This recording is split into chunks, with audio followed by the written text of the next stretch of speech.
Hello नमस्कार दोस्तों, स्वागत है आप सभी का बायोन्सी क्लासेज यूट्यूब चैनल पर। आज हम पढ़ने वाले हैं कक्षा 10 प्रश्नावली 1.1 का सवाल नंबर 4। चलिए शुरू करते हैं। यूक्लिड विभाजन प्रमेय का प्रयोग करके दर्शाइए कि किसी धनात्मक पूर्णांक का वर्ग किसी पूर्णांक m के लिए 3m या 3m प्लस 1 के रूप का होता है। तो इसमें हमें क्या करना है कि ये एक स्टेटमेंट दिया हुआ है कि कोई भी धनात्मक पूर्णांक है उसका वर्ग है कोई किसी अन्य पूर्णांक m के लिए वो 3m या 3m प्लस 1 के रूप का होता है। चलिए इसे यूक्लिड विभाजन प्रमेय की सहायता से करते हैं। माना कोई धनात्मक पूर्णांक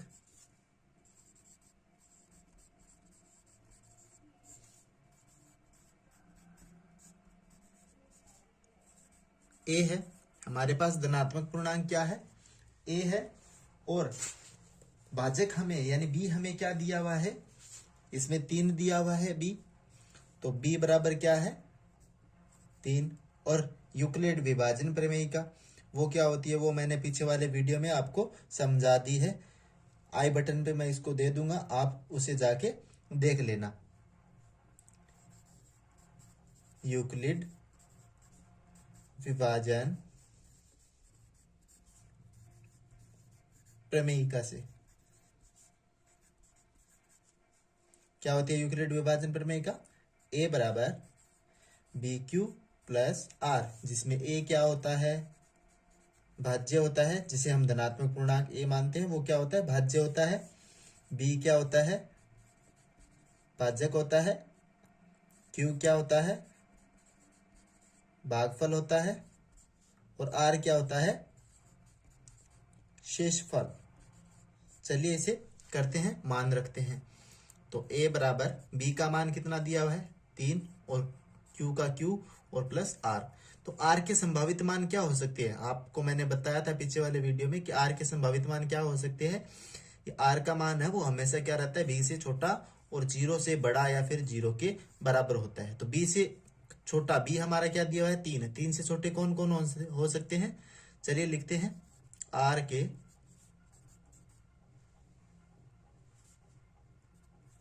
संभावित मान क्या क्या हो सकते हैं? 3 से छोटे 0 हो सकता है, 1 हो सकता है, 2 हो सकता है। इससे छोटा तो नहीं हो सकता। क्यों? क्योंकि 3 में उसका भाग पूरा पूरा चला जाएगा। चलिए इसे अब लिखते हैं। जब r का मान हम क्या रखते हैं? 0 रखते हैं। r का मान क्या रखते हैं? 0 रखते हैं। तो हमें क्या प्राप्त होगा? a बराबर 3q प्लस r। r का मान 0 रखने पे हमें a बराबर क्या प्राप्त होगा? 3q। अब इसका हमें क्या करना है? सवाल में क्या कह रहा है कि हमें क्या करना है?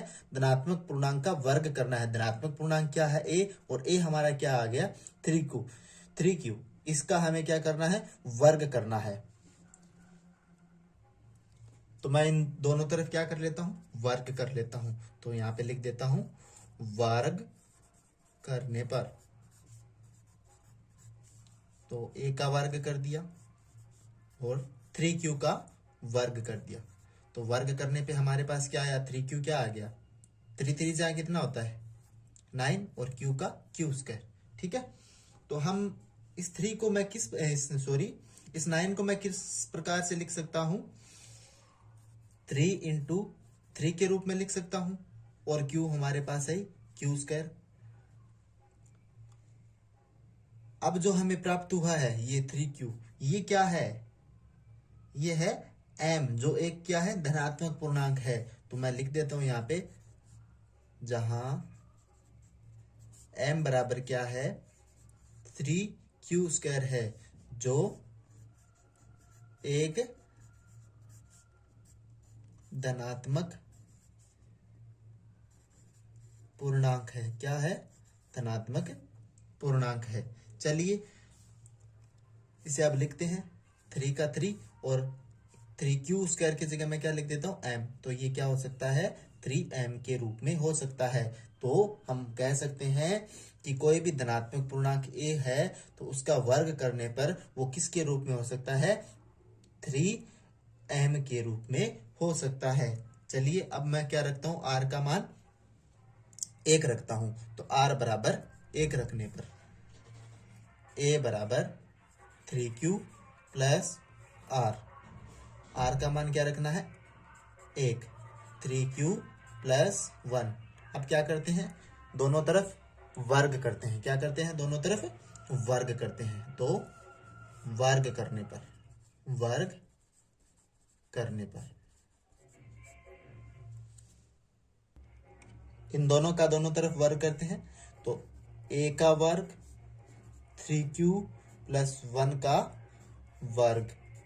अभी हम क्या करते हैं, इसे एक सर्वसमीका है a प्लस बी की होल स्क्वायर बराबर a square plus 2ab plus b square. इसकी सहायता से हम इसे खोल लेते हैं। सॉरी, यहाँ पे मैंने प्लस लगा दिया है, यहाँ पे बराबर है।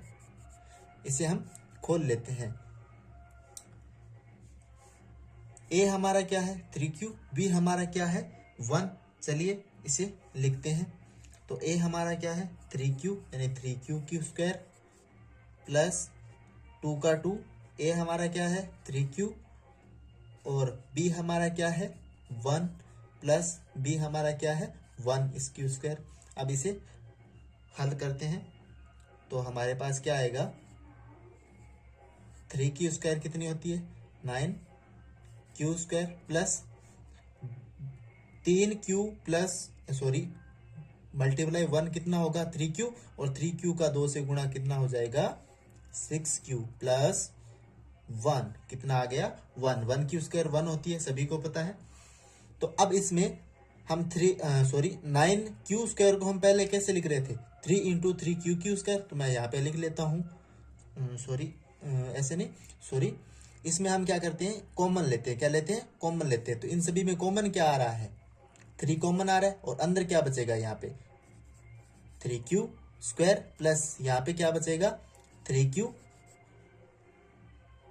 प्लस 1 में से कॉमन नहीं आ रहा है तो ये तो बच जाएगा साइड में। ठीक है, तो अब हमारे पास ये जो प्राप्त हुआ है इस तरीके के अलावा ये जो प्राप्त हुआ है वो क्या है m है। तो मैं लिख देता हूं जहां m बराबर क्या है 3q स्क्वायर प्लस 3q है। तो अब मैं इसे लिख देता हूं 3m प्लस 1। तो हम कह सकते हैं कि किसी भी धनात्मक पूर्णांक a का वर्ग करने पर वो 3m प्लस 1 के रूप में भी प्राप्त हो सकता है। अब इसे हम आगे करते हैं, इसका शेषफल जो r बराबर 2 है उसे जब मैं r की वैल्यू 2 रखता हूं, r की वैल्यू कितनी रखता हूं 2 रखता हूं, तो क्या प्राप्त होता है हमें a बराबर 3q प्लस r की वैल्यू रख देता हूं a बराबर 3q प्लस 2। अब क्या करते हैं दोनों तरफ वर्ग करते हैं। वर्ग करने पर तो वर्ग कर देते हैं a का वर्ग बराबर 3q प्लस 2 का वर्ग।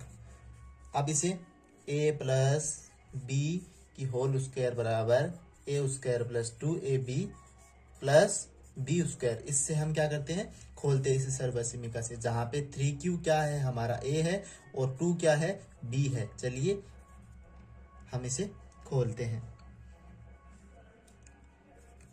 3q क्यू स्क्वायर प्लस 2 का 2, a हमारा कितना है 3q मल्टीप्लाई b कितना है 2 प्लस b स्क्वायर यानी b का मान कितना दिया है 2, तो 2q स्क्वायर।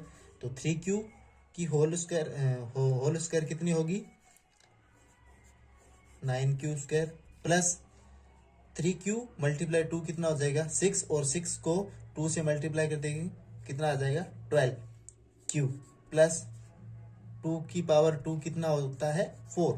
अब इसमें हम क्या करते हैं कॉमन लेते हैं। तो कॉमन लेते हैं तो कितना आएगा, सबसे बड़ा कॉमन कितना आएगा, इसमें 3 कॉमन आ जाता है। कितना कॉमन आ जाता है 3, और अंदर क्या बच जाता है 3q बच जाता है 3q स्क्वायर प्लस यहाँ पे कितना बच जाएगा 4q प्लस यहाँ पे कितना बचेगा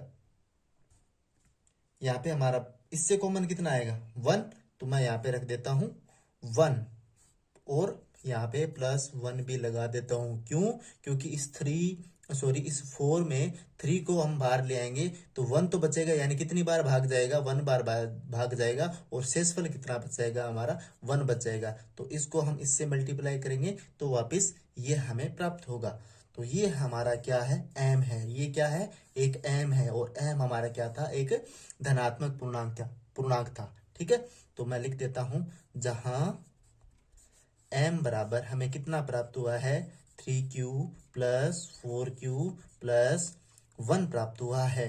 तो अब मैं इसे लिख देता हूं 3m + 1। तो हम ये भी कह सकते हैं कि किसी धनात्मक पूर्णांक a का वर्ग करने पर वो 3m व 3m + 1 के रूप का हो सकता है। चलिए इसे हम लैंग्वेज के रूप में लिख लेते हैं। यहाँ पे लिख देता हूं मैं, अतः किसी धनात्मक पूर्णांक का वर्ग किसी पूर्णांक m के लिए 3m + 1 के रूप का हो सकता है। Thank you so much. अगर आपको वीडियो अच्छा लगे तो एक लाइक कीजिए, चैनल को सब्सक्राइब कीजिए, और आपके कोई समस्या हो तो उसे कमेंट में हमें जरूर बताएं। धन्यवाद।